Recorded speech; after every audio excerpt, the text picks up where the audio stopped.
Hey everybody, it's Sunday morning here in Cypress, Texas. I'm on the way to church at the Hilton in downtown Houston, Voice of Healing Church.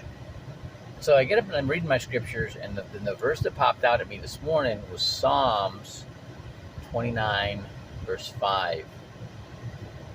The voice of the Lord knocks down the cedars. The Lord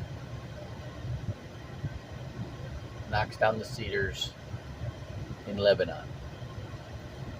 And I'm like, oh, wow. I grew up in South Bourbon, Michigan, in the outskirts, in like the midst of a cedar swamp.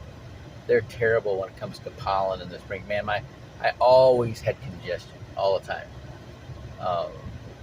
Learning when I had my nose operated, they gave me an allergy test, and I'm allergic to all kinds of grass and all kinds of dog hair and cat hair. So, but cedar can put out some pollen. Same thing like in the hill country here in Texas.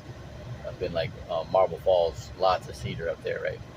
So that's what I'm thinking about, right? So then I'm reading in this book, the homilies of Luke, for the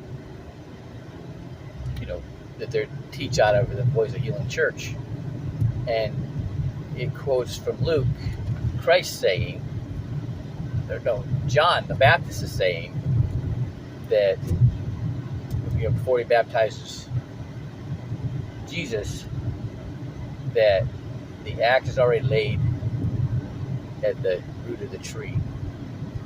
And I'm like, oh, and he's talking about the religious hierarchy for the Jews. It's very, very interesting how why am I picking out that? There's something really interesting about David. So David was a prophet because he heard from the voice of God. Now he heard God's voice, right? Now,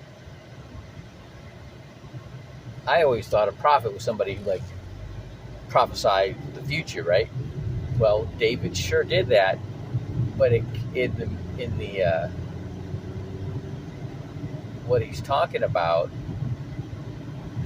is Jesus, the coming of Jesus, and David was the probably the most prolific prophet in detail. What happens when you look at Psalm 22, like verse 1, the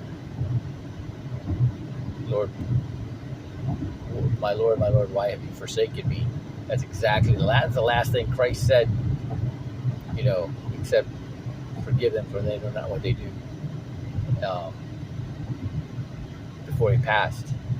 But he did that, letting the scribes and the Pharisees, that hierarchy that governed the Jews,